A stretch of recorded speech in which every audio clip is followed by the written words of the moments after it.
মোৰ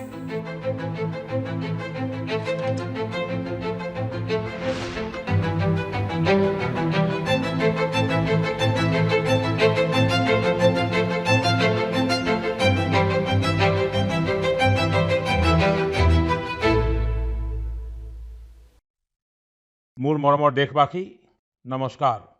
মন কি বাত অনুষ্ঠানত আপোনালোকক স্বাগতম আৰু অভিনন্দন জনাইছো। মন কি বাত অনুষ্ঠানটি দেশ আৰু দেশবাসীৰ সাফল্যসমূহক সন্মুখলৈ অনাৰ এক শক্তিশালী প্লেটফৰ্ম। দেশে এনে এক সাফল্য শেহতীয়াকৈ দিল্লীত অনুষ্ঠিত গ্ল'বেল AI ইম্পেক্ট সামিটৰ সময়ত দেখিলে। কেইবাখনো দেশৰ নেতা, উদ্যোগ জগতৰ লিডাৰ, ইনোভেটৰ আৰু ষ্টাৰ্টআপ সেক্টৰৰ সৈতে জড়িত লোকসকল AI ইম্পেক্ট সামিটৰ বাবে ভাৰত মণ্ডপমত একত্ৰিত হৈছিল। অনাগত সময়ত AIৰ শক্তিৰ ব্যৱহাৰ পৃথিৱীয়ে কেনেদৰে কৰিব, এই দিশত এই সামিট এক টাৰ্নিং পইণ্ট হিচাপে বিবেচিত হৈছে। বন্ধুসকল, সামিটত মই ৱৰ্ল্ড লিডাৰসকল আৰু টেক CEOসকলক লগ পোৱাৰো সুযোগ পালোঁ। AI সামিটৰ এক্সিবিশ্যনত মই ৱৰ্ল্ড লিডাৰসকলক বহুতো বস্তু দেখুৱালোঁ। মই দুটা কথা বিশেষভাৱে উল্লেখ কৰিব বিচাৰোঁ। সামিটত এই দুটা প্ৰডাক্টে বিশ্বৰ লিডাৰসকলক যথেষ্ট প্ৰভাৱিত কৰিছিল। প্ৰথমটো প্ৰডাক্ট আছিল আমুলৰ বুথত। ইয়াত দেখুওৱা হৈছিল যে কেনেকৈ AI জীৱ-জন্তুৰ চিকিৎসা কৰাত আমাক সহায় কৰি আছে আৰু কেনেকৈ 24 ঘণ্টাই AI এছিষ্টেণ্টৰ সহায়ত কৃষকে নিজৰ ডেৰি আৰু জীৱ-জন্তুৰ হিচাপ ৰাখে। বন্ধুসকল, দ্বিতীয়টো প্ৰডাক্ট আমাৰ সংস্কৃতিৰ সৈতে জড়িত আছিল। বিশ্বৰ লিডাৰসকলে এইটো দেখি আচৰিত হৈছিল যে কেনেকৈ AIৰ সহায়ত আমি আমাৰ প্ৰাচীন গ্ৰন্থসমূহক, আমাৰ প্ৰাচীন জ্ঞানক, আমাৰ পাণ্ডুলিপিসমূহক সংৰক্ষণ কৰিছো, আজিৰ প্ৰজন্মৰ বাবে উপযোগী কৰি তুলিছো। বন্ধুসকল, এক্সিবিশ্যনৰ সময়ত ডিছপ্লেৰ বাবে সুশ্ৰুত সংহিতা নিৰ্বাচন কৰা হৈছিল। প্ৰথম স্তৰত দেখুওৱা হৈছিল যে কেনেকৈ প্ৰযুক্তিৰ সহায়ত আমি পাণ্ডুলিপিসমূহৰ ইমেজ কোৱালিটি উন্নত কৰি সেইবোৰ পঢ়িব পৰা কৰি তুলিছো। দ্বিতীয় স্তৰত এই ইমেজক মেচিনে পঢ়িব পৰা টেক্সটলৈ ৰূপান্তৰ কৰা হৈছিল।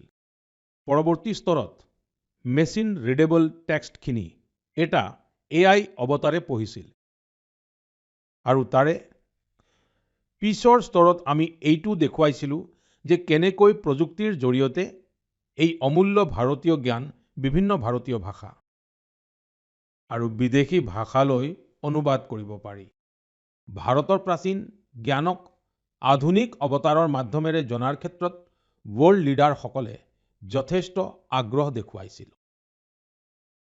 বন্ধুসকল, এই সামিটত বিশ্বই AIৰ ক্ষেত্ৰত ভাৰতৰ অসাধাৰণ ক্ষমতা দেখিবলৈ পাইছে। এই সময়ছোৱাত ভাৰতে 3টা মেড ইণ্ডিয়া AI মডেল মুকলি কৰিছে। এয়া এতিয়ালৈকে অনুষ্ঠিত হোৱা আটাইতকৈ ডাঙৰ AI সামিট। এই সামিটক লৈ যুৱক-যুৱতীসকলৰ উৎসাহ আৰু উদ্দীপনা সঁচাকৈয়ে চাবলগীয়া আছিল। মই সকলো দেশবাসীক এই সামিটৰ সফলতাৰ বাবে অভিনন্দন জনাইছো। বন্ধুসকল, মই প্ৰায়েই কওঁ যে যিয়ে খেলে তেওঁৱেই ফুলে। খেলে আমাক একত্ৰিতও কৰে।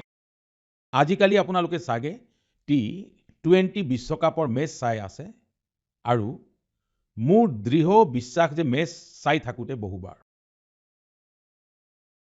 আপোনাৰ চকু কোনো বিশেষ খেলুৱৈৰ ওপৰত ৰৈ যায়। জাৰ্চি আন কোনোবা দেশৰ হয়, কিন্তু নাম শুনিলে এনে লাগে যে এওঁ দেখোন আমাৰ দেশৰে।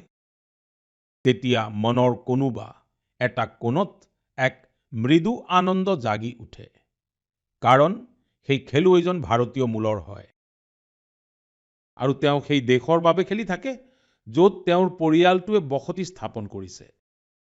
তেওঁলোকে নিজ নিজ দেশৰ জাৰ্চি পিন্ধি সম্পূৰ্ণ মনেৰে খেলপথাৰত নামে আৰু সেইখন দেশক প্ৰতিনিধিত্ব কৰে। কানাডাৰ দলটোত সৰ্বাধিক ভাৰতীয় মূলৰ খেলুৱৈ আছে। দলটোৰ অধিনায়ক দিলপ্ৰীত বাজৱাৰ জন্ম পঞ্জাৱৰ গুৰদাসপুৰত হৈছিল। নৱনীত ধাৰিৱাল চণ্ডীগড়ৰ। এই তালিকাত হৰ্ষ ঠাকুৰ, শ্ৰেয়স মোৱাৰ দৰে বহু নাম আছে, যিসকলে কানাডাৰ লগতে ভাৰতৰো গৌৰৱ বৃদ্ধি কৰিছে। আমেৰিকাৰ দলটোত বহু মুখ ভাৰতৰ ঘৰুৱা ক্ৰিকেটৰ পৰা ওলাই অহা। আমেৰিকান দলৰ অধিনায়ক মোনাংক পেটেল গুজৰাটৰ 16 বছৰ অনূৰ্ধ্ব আৰু 18 বছৰ অনূৰ্ধ্ব দলৰ বাবেও খেলিছিল। মুম্বাইৰ সৌৰভ হৰমিত সিং, দিল্লীৰ মিলিন্দ কুমাৰ, এই সকলো আমেৰিকান দলৰ গৌৰৱ। ওমানৰ দলটোত আজি এনে বহু মুখ আছে যিসকলে আগতে ভাৰতৰ বিভিন্ন ৰাজ্যত খেলিছিল। যতীন্দ্ৰ সিং, বিনায়ক শুক্লা, কৰণ, জয়, আশিসৰ দৰে খেলুৱৈ। ওমান ক্ৰিকেটৰ শক্তিশালী স্তম্ভ। নিউজিলেণ্ড, UAE আৰু ইটালীৰ দলতো ভাৰতীয় মূলৰ খেলুৱৈয়ে নিজৰ স্থান দখল কৰিছে। এনে বহু ভাৰতীয় মূলৰ খেলুৱৈ আছে যিসকলে নিজৰ দেশৰ গৌৰৱ বৃদ্ধি কৰিছে। তাত থকা যুৱক যুৱতীসকলৰ বাবে প্ৰেৰণা হৈ পৰিছে। এয়াই ভাৰতীয়তাৰ বৈশিষ্ট্য। ভাৰতীয় যলৈকে যায় নিজৰ মাতৃভূমিৰ শিপাৰ সৈতে জড়িত হৈ থাকে আৰু নিজৰ কৰ্মভূমি অৰ্থাৎ যি দেশত বাস কৰে তাৰ বিকাশত সহায় কৰে। মোৰ মৰমৰ দেশবাসী, যিকোনো পিতৃ মাতৃৰ বাবে নিজৰ সন্তানক হেৰুওৱাতকৈ ডাঙৰ দুখ আন একোৱেই হ'ব নোৱাৰে। সৰু শিশুক হেৰুওৱাৰ দুখ আৰু অধিক গভীৰ হয়। কিছুদিন পূৰ্বে আমি দেখিছো যে কেৰালাৰ এগৰাকী কণমানি নিৰীহ আলিন শ্বেৰিন আব্ৰাহামক হেৰুৱাইছো। মাত্ৰ 10 মাহতে তাই এই পৃথিৱীৰ পৰা আঁতৰি যায়। কল্পনা কৰক, তাইৰ সন্মুখত গোটেই জীৱনটো পৰি আছিল, যিটো হঠাতে শেষ হৈ গ'ল। কিমান সপোন আৰু আনন্দ আধৰুৱা হৈ ৰ'ল। তাইৰ পিতৃ মাতৃ যি বেদনাৰ মাজেৰে পাৰ হৈছে সেয়া শব্দৰে প্ৰকাশ কৰিব নোৱাৰি। কিন্তু ইমান গভীৰ বেদনাৰ মাজতো আলিনৰ পিতৃ অৰুণ আব্ৰাহাম আৰু মাতৃ শ্বেৰিনে এনে এক সিদ্ধান্ত ল'লে যাৰ বাবে প্ৰতিজন দেশবাসীৰ হৃদয় তেওঁলোকৰ প্ৰতি সন্মানেৰে ভৰি পৰিছে। তেওঁলোকে আলিনৰ অংগদানৰ সিদ্ধান্ত ল'লে। এই এটা সিদ্ধান্তৰ পৰাই গম পোৱা যায় যে তেওঁলোকৰ চিন্তা কিমান ডাঙৰ আৰু ব্যক্তিত্ব কিমান বিশাল। এফালে তেওঁলোকে নিজৰ সন্তানক হেৰুৱাৰ শোকত ম্ৰিয়মান হৈ আছিল, আনফালে আনক সহায় কৰাৰ ভাৱনাও তেওঁলোকৰ মনত আছিল। তেওঁলোকে বিচাৰিছিল যে কোনো পৰিয়ালেই যাতে এনে দিন দেখিব লগা নহয়। আলিন শ্বেৰিন আব্ৰাহাম আজি আমাৰ মাজত নাই, কিন্তু তেওঁৰ নাম দেশৰ কম বয়সীয়া অংগদাতাসকলৰ মাজত অন্তৰ্ভুক্ত হৈ গ'ল। বন্ধুসকল, আজিকালি ভাৰতত অংগদানক লৈ সজাগতা ক্ৰমাগতভাৱে বৃদ্ধি পাইছে। ইয়াৰ জৰিয়তে সেইসকল লোক উপকৃত হৈছে যাক ইয়াৰ প্ৰয়োজন আছে। ইয়াৰ লগতে দেশত মেডিকেল ৰিচাৰ্চকো ই উৎসাহিত কৰিছে।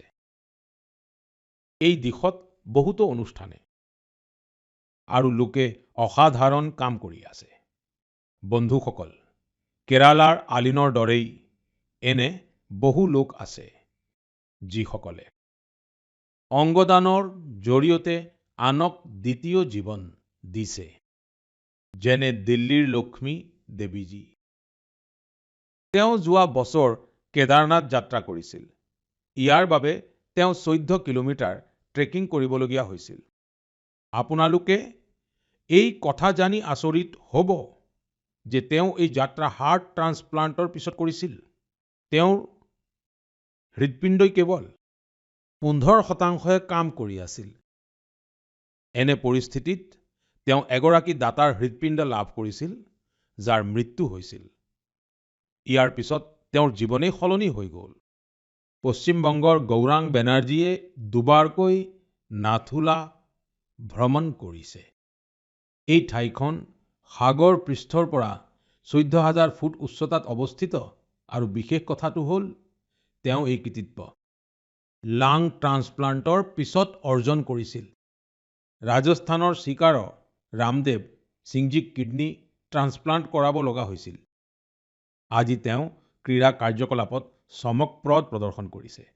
বন্ধুসকল, আপোনালোকে এনে বহুতো প্ৰেৰণাদায়ক উদাহৰণ দেখিবলৈ পাব। ইয়াৰ পৰা এই কথা পুনৰ প্ৰমাণিত হয় যে কোনো এজন ব্যক্তিৰ সৎ প্ৰচেষ্টাই যে কিমানজন লোকৰ জীৱন সলনি কৰিব পাৰে। মই সেই সকলো লোকক হৃদয়ৰ পৰা প্ৰশংসা কৰিছো, যিসকলে এনে সৎ কাৰ্য কৰিছে। মোৰ মৰমৰ দেশবাসী, আজাদী কা অমৃত মহোৎসৱৰ সময়ত মই লালকিল্লাৰ পৰা পঞ্চপ্ৰাণৰ কথা কৈছিলো। তাৰ ভিতৰত এটা হ'ল দাসত্বৰ মানসিকতাৰ পৰা মুক্তি। আজি দেশে দাসত্বৰ প্ৰতীকবোৰক পিছ পেলাই ভাৰতৰ সংস্কৃতিৰ সৈতে জড়িত বিষয়বোৰক গুৰুত্ব দিবলৈ লৈছে। এই দিশত আমাৰ ৰাষ্ট্ৰপতি ভৱনেও এক গুৰুত্বপূৰ্ণ পদক্ষেপ গ্ৰহণ কৰিছে। কাইলৈ অৰ্থাৎ 23 ফেব্ৰুৱাৰীত ৰাষ্ট্ৰপতি ভৱনত ৰাজাজী উৎসৱ পালন কৰা হ'ব। এই উপলক্ষে ৰাষ্ট্ৰপতি ভৱনৰ কেন্দ্ৰীয় প্ৰাংগণত শ্ৰী ৰাজাগোপালাচাৰীজীৰ প্ৰতিমূৰ্তি উন্মোচন কৰা হ'ব। তেওঁ স্বাধীন ভাৰতৰ প্ৰথমগৰাকী ভাৰতীয় গভৰ্ণৰ জেনেৰেল আছিল। তেওঁ সেইসকল লোকৰ ভিতৰত আছিল যিসকলে ক্ষমতাক পদৰ দৰে নহয়, সেৱাৰ দৰে দেখিছিল। ৰাজহুৱা জীৱনত তেওঁৰ আচৰণ, আত্মসংযম আৰু স্বতন্ত্ৰ চিন্তাই আজিও আমাক অনুপ্ৰাণিত কৰে। দুৰ্ভাগ্যবশতঃ স্বাধীনতাৰ পিছতো ৰাষ্ট্ৰপতি ভৱনত ব্ৰিটিছ প্ৰশাসকসকলৰ মূৰ্তি ৰাখিবলৈ দিয়া হ'ল, কিন্তু দেশৰ মহান পুত্ৰসকলক স্থান দিয়া নহ'ল। ব্ৰিটিছ আৰ্কিটেক্ট এডউইন লুটিয়েন্সৰ প্ৰতিমূৰ্তিও ৰাষ্ট্ৰপতি ভৱনত লগোৱা আছিল। এতিয়া এই প্ৰতিমূৰ্তিৰ স্থানত ৰাজাজীৰ প্ৰতিমূৰ্তি স্থাপন কৰা হ'ব। ৰাজাজী উৎসৱৰ সময়ত ৰাজগোপালাচাৰী জীৰ ওপৰত আধাৰিত প্ৰদৰ্শনীও অনুষ্ঠিত হ'ব। এই প্ৰদৰ্শনী 24 ফেব্ৰুৱাৰীৰ পৰা 1 মাৰ্চলৈকে চলিব। সুবিধা উলিয়াই আপোনালোকেও ইয়াক চাবলৈ নিশ্চয় যাব। মোৰ মৰমৰ দেশবাসী, মন কী বাত অনুষ্ঠানত মই আপোনালোকৰ সৈতে ডিজিটেল এৰেষ্টৰ বিষয়ে বিস্তাৰিতভাৱে কথা পাতিছো। ইয়াৰ পিছত দেশত ডিজিটেল এৰেষ্ট আৰু ডিজিটেল ফ্ৰডক লৈ আমাৰ সমাজত যথেষ্ট সজাগতা আহিছে। কিন্তু এতিয়াও আমাৰ চৌপাশে এনে ঘটনা ঘটি আছে যিবোৰ ক্ষমাৰ অযোগ্য নিৰীহ লোকসকলক। ডিজিটেল এৰেষ্ট আৰু ফাইনেন্সিয়েল ফ্ৰডৰ লক্ষ্য কৰি লোৱা হৈছে। বহুবাৰ গম পোৱা যায় যে কোনো জ্যেষ্ঠ নাগৰিকৰ জীৱনজোৰা উপাৰ্জন কোনোবাই ঠগি লৈ গৈছে। কেতিয়াবা সেইখিনি পইচা ঠগাই লৈ যায়, যিখিনি তেওঁ ল'ৰা-ছোৱালীৰ ফিজ জমা কৰিবলৈ সাঁচি থৈছিল। ব্যৱসায়ীসকলৰ সৈতে হোৱা প্ৰবঞ্চনাৰ খবৰো আমি দেখিবলৈ পাওঁ। কোনোবাই ফোন কৰে আৰু কয়, মই এজন ডাঙৰ বিষয়া, আপুনি কিছুমান ডিটেইল শ্বেয়াৰ কৰিব লাগিব। ইয়াৰ পিছত সহজ সৰল লোকসকলে তেনেকুৱাই কৰি পেলায়। সেয়েহে আপোনালোক সতৰ্ক হৈ থকা, সজাগ হৈ থকাটো অত্যন্ত জৰুৰী। বন্ধুসকল, আপোনালোক সকলোৱে KYC Know Your Customer অৰ্থাৎ নিজৰ গ্ৰাহকক জনা এই প্ৰক্ৰিয়াটোৰ বিষয়ে আপোনালোকে জানেই চাগে।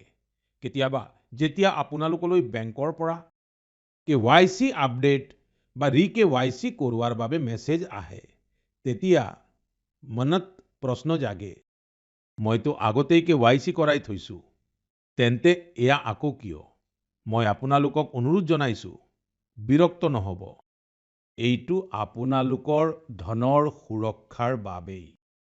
আমি সকলোৱে জানো যে আজিকালি পেঞ্চন, সাবসিডি, বীমা, UPI সকলোবোৰ বেংক একাউণ্টৰ সৈতে সংযুক্ত।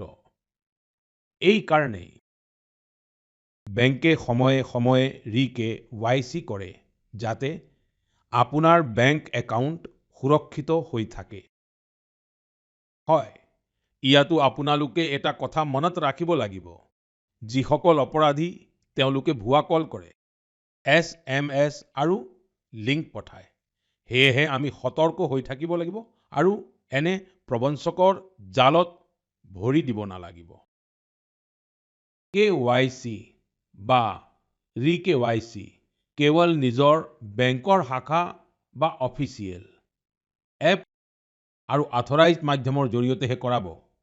OTP, আধাৰ নম্বৰ বা বেংক একাউণ্ট সম্পৰ্কীয় তথ্য কাকো নিদিব। আৰু আটাইতকৈ গুৰুত্বপূৰ্ণ কথাটো হ'ল, নিজৰ পাছৱৰ্ড সময়ে সময়ে সলনি কৰি থাকিব। যিদৰে প্ৰতিটো ঋতুৰ লগে লগে খোৱা-বোৱা সলনি হয়, সাজ-পোছাকো সলনি হয়, ঠিক তেনেদৰেই নিয়ম বনাই লওক যে কিছুদিনৰ মূৰে মূৰে আপুনি নিজৰ পাছৱৰ্ডো সলনি কৰিব লাগিব। বন্ধুসকল, শেহতীয়াকৈ ভাৰতীয় ৰিজাৰ্ভ বেংকে এই বিষয়সমূহৰ ওপৰত বিত্তীয় সাক্ষৰতা সপ্তাহৰ আয়োজন কৰিছিল। বিত্তীয় সাক্ষৰতাৰ এই অভিযান এতিয়া গোটেই বছৰ ধৰি চলি থাকিব।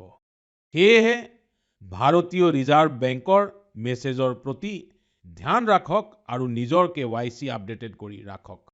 মনত ৰাখিব, সঠিক KYC, সময়ত ৰি-KYC। একাউণ্ট সুৰক্ষিত কৰক, সবল নাগৰিক হওক, কাৰণ সবল নাগৰিকৰ দ্বাৰাই গঢ় লয় শক্তিশালী আৰু আত্মনিৰ্ভৰ ভাৰত। মোৰ মৰমৰ দেশবাসী, আমাৰ কৃষকসকল কেৱল অন্নদাতাই নহয়, তেওঁলোক ধৰিত্ৰীৰ প্ৰকৃত সাধক। মাটিক সোণ কৰা মানে কি? এই কথা আমাৰ কৃষকসকলৰ পৰা শিকক। আৰু আমাৰ আজিৰ কৃষকে পৰম্পৰা আৰু টেকনলজি দুয়োটাকে লগত লৈ আগবাঢ়িছে। আৰু এইটো দেখি মোৰ ভাল লাগে যে আমাৰ কৃষকসকলে এতিয়া কেৱল উৎপাদনতেই নহয়, বৰঞ্চ গুণগত মান, ভেল্যু এডিশ্যন আৰু নতুন বজাৰৰ ওপৰতো ধ্যান দিছে। উৰিষ্যাত হিৰুত পেটেল নামৰ এজন যুৱক কৃষকৰ সৈতে জড়িত তথ্য সঁচাকৈয়ে বৰ প্ৰেৰণাদায়ক। প্ৰায় 8 বছৰ আগলৈকে তেওঁ তেওঁৰ পিতৃ শিৱশংকৰ পেটেলৰ সৈতে পৰম্পৰাগতভাৱে ধান খেতি কৰিছিল। কিন্তু তেওঁ খেতিক নতুন দৃষ্টিকোণেৰে চাবলৈ আৰম্ভ কৰিলে। তেওঁৰ পথাৰৰ পুখুৰীটোৰ ওপৰত তেওঁ এখন শক্তিশালী জালিৰ দৰে গাঁথনি বনাই তাৰ ওপৰত লতাজাতীয় পাচলিৰ খেতি কৰিলে। পুখুৰীটোৰ চাৰিওফালে কল, মধুৰিআম আৰু নাৰিকল ৰুলে আৰু পুখুৰীটোত মাছ পালনো আৰম্ভ কৰিলে। অৰ্থাৎ একেটা ঠাইতে পৰম্পৰাগত খেতিও হৈছে, পাচলিও, ফলো, মাছো। ইয়াৰ ফলত মাটিৰ উন্নত ব্যৱহাৰ হ'ল, পানীৰ সংৰক্ষণ হ'ল আৰু অতিৰিক্ত উপাৰ্জনো হ'ল। আৰু দূৰ দূৰণিৰ পৰা কৃষক তেওঁৰ মডেল চাবলৈ আহে। বন্ধুসকল, কেৰালাৰ ত্ৰিশূৰ জিলাত এখন এনেকুৱা গাঁও আছে, য'ত একেখন পথাৰতে 570 প্ৰকাৰৰ ধানৰ জাত ৰোৱা হয়। ইয়াত স্থানীয় জাতো আছে, হাৰ্বেল জাতো আছে আৰু অন্য ৰাজ্যৰ পৰা অনা প্ৰজাতিও আছে। এইটো কেৱল খেতি নহয়, বীজৰ ঐতিহ্য ৰক্ষাৰ এক মহা অভিযান। আমাৰ কৃষকসকলৰ পৰিশ্ৰমৰ প্ৰভাৱ পৰিসংখ্যাতো দেখা গৈছে। ভাৰত আজি বিশ্বৰ সৰ্ববৃহৎ চাউল উৎপাদক দেশত পৰিণত হৈছে। 15 কোটি টনতকৈ অধিক চাউলৰ উৎপাদন। এইটো কোনো সৰু কৃতিত্ব নহয়। আমি আমাৰ প্ৰয়োজন পূৰণ কৰিছো আৰু বিশ্বৰ ফুড বাস্কেটতো অৱদান আগবঢ়াইছো। বন্ধুসকল, এতিয়া বিমানযোগেও কৃষি সামগ্ৰী অধিক সহজে বিদেশলৈ গৈ আছে। কৰ্ণাটকৰ নাঞ্জানগুৰৰ কল, মহীশূৰৰ পাণ আৰু ইণ্ডি নেমু মালদ্বীপলৈ প্ৰেৰণ কৰা হৈছে। এই সামগ্ৰীবোৰ নিজৰ সোৱাদ আৰু গুণগত মানৰ বাবে জনাজাত আৰু এইবোৰে GI টেগও লাভ কৰিছে। আজিৰ কৃষকে গুণগত মানো বিচাৰে, পৰিমাণো বঢ়াইছে আৰু নিজৰ পৰিচয়ও গঢ়ি তুলিছে। মোৰ মৰমৰ দেশবাসী, যোৱা বছৰ এই সময়ত মহাকুম্ভৰ সেই অদ্ভুত ছবিবোৰ আপোনালোকৰ নিশ্চয় মনত আছে। সংগমৰ পাৰত উপচি পৰা জনসমুদ্ৰ, আস্থাৰ অপাৰ প্ৰৱাহ আৰু স্নানৰ সেই পবিত্ৰ ক্ষণত ভাৰতে যেন নিজৰ সনাতন চেতনাৰ সৈতে সাক্ষাৎ কৰিছিল। বন্ধুসকল, মহাকুম্ভৰ সেই একেই ধাৰা, সেই একেই মাঘ মাহ, সেই একেই শ্ৰদ্ধাৰ স্বৰ যেতিয়া উত্তৰৰ পৰা দক্ষিণৰ ফালে আগবাঢ়ে, তেতিয়া এক নতুন পৰিচয় লাভ কৰে। বন্ধুসকল, কেৰালাৰ ভূমিত ভাৰত পূজা নদীৰ পাৰত তিৰুনাৱায়াত শতিকা পুৰণি এক পৰম্পৰা আছে, মামাংগম। ইয়াক বহুতে মহামাঘ মহোৎসৱ বা কেৰালা কুম্ভ বুলিও কয়। মাঘ মাহত পবিত্ৰ নদীত স্নান আৰু সেই ক্ষণটোক জীৱনৰ এক অম্লান স্মৃতি কৰি তোলা, এইটোৱেই ইয়াৰ আত্মা। সময়ৰ লগে লগে এই পৰম্পৰা যেন নোহোৱা হৈ গৈছিল। প্ৰায় 250 বছৰ ধৰি এই আয়োজন আগৰ দৰে সেই ভব্যতাৰে হোৱা নাছিল। কিন্তু আজি নিজৰ ঐতিহ্যক পুনৰবাৰ চিনি পোৱা আমাৰ দেশত ইতিহাসে পুনৰ গতি সলনি কৰিছে। এইবাৰ কোনো ডাঙৰ ঘোষণা অবিহনেই কেৰালা কুম্ভৰ সফল আয়োজন হ'ল। মানুহে ইয়াৰ বিষয়ে এইজনে আনজনক ক'লে, মুখে মুখে কথা বিয়পি পৰিলে আৰু চাওঁতে চাওঁতে ভক্তসকল তিৰুনাভায়াত উপস্থিত হ'বলৈ ধৰিলে। বন্ধুসকল, মহাকুম্ভই হওক বা কেৰালা কুম্ভই হওক, এয়া কেৱল স্নানৰ উৎসৱ নহয়, এয়া স্মৃতিৰ জাগৰণ, এয়া সংস্কৃতিৰ পুনৰস্মৰণ। উত্তৰৰ পৰা দক্ষিণলৈ নদীসমূহ বেলেগ হ'ব পাৰে, পাৰসমূহ বেলেগ হ'ব পাৰে, কিন্তু আস্থাৰ ধাৰা এটাই, এয়াই ভাৰত। বন্ধুসকল, আমাৰ দেশত এনে লোক সদায় জনতাৰ হৃদয়ত বাস কৰে, যিসকলে সমাজৰ কল্যাণৰ বাবে কাম কৰিছে, যিসকলে নিজৰ সৎ কাৰ্যত জনতাক অগ্ৰাধিকাৰ দিছে। আম্মা জয়ললিতাজী তেনেকুৱাই এগৰাকী জনপ্ৰিয় নেত্ৰী আছিল। 24 ফেব্ৰুৱাৰীত তেওঁৰ জন্মদিন। তামিলনাডুৰ লোকসকলৰ তেওঁৰ প্ৰতি ভালপোৱা কিমান গভীৰ আছিল, সেয়া মই আজিও ৰাজ্য ভ্ৰমণৰ সময়ত দেখিবলৈ পাওঁ। আম্মা জয়ললিতা জীৰ কথা ওলালেই তামিলনাডুৰ লোকসকলৰ মুখবোৰ উজ্জ্বল হৈ পৰে। আমাৰ নাৰী শক্তিৰ সংযোগটো তেওঁৰ সৈতে আৰু বিশেষ আছিল। এনেকুৱা এইবাবেও হয় কাৰণ চৰকাৰত থাকোঁতে তেওঁ মাতৃ ভগ্নী আৰু জীয়ৰীসকলৰ বাবে বহুতো প্ৰশংসনীয় প্ৰচেষ্টা চলাইছিল। ৰাজ্যত আইন শৃংখলা বজাই ৰখাৰ বাবেও তেওঁ বহুতো দৃঢ় পদক্ষেপ গ্ৰহণ কৰিছিল। দেশভক্তিৰ ভাৱনাৰে তেওঁ পৰিপূৰ্ণ আছিল। ইয়াৰ লগতে ভাৰতৰ সাংস্কৃতিক ঐতিহ্যক লৈ তেওঁৰ বৰ গৌৰৱ আছিল। আম্মা জয়ললিতাজীৰ সৈতে হোৱা প্ৰতিটো সাক্ষাৎ, প্ৰতিটো কথা বাৰ্তা মোৰ মনত আজিও সতেজ হৈ আছে। তেওঁ গুজৰাটত 2002 আৰু 2012 চনত অনুষ্ঠিত হোৱা মোৰ দুয়োটা শপত গ্ৰহণ অনুষ্ঠানতো উপস্থিত আছিল, যেতিয়া আমি দুয়ো নিজ নিজ ৰাজ্যৰ মুখ্যমন্ত্ৰী আছিলো। তেতিয়া গুড গভাৰ্নেন্সৰ দৰে বিষয়ত প্ৰায় আমাৰ মাজত কথা বতৰা হৈছিল। তেওঁৰ চিন্তা একেবাৰে স্পষ্ট আছিল আৰু ধাৰণা অত্যন্ত পৰিপক্ক আছিল। এইটো তেওঁৰ এটা ডাঙৰ বৈশিষ্ট্য আছিল। বহু বছৰ আগতে তেওঁ পোংগলৰ পবিত্ৰ উৎসৱত মোক দুপৰীয়াৰ আহাৰৰ বাবে চেন্নাইলৈ আমন্ত্ৰণ জনাইছিল।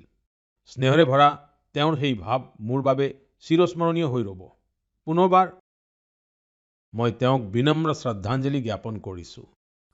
জয়ললিতা ಅವர்களுக்கு ஏன் நினைவாஞ்சலிகள் சமுதாயத்திற்கு அவர் ஆற்றிய சேவை என்றும் নিனைவில் இருக்கும்। মোৰ মৰমৰ দেশবাসী, এতিয়া মই কথা পাতিম আমাৰ মৰমৰ সৰু সৰু মেধাৱী শিশুসকলৰ সৈতে।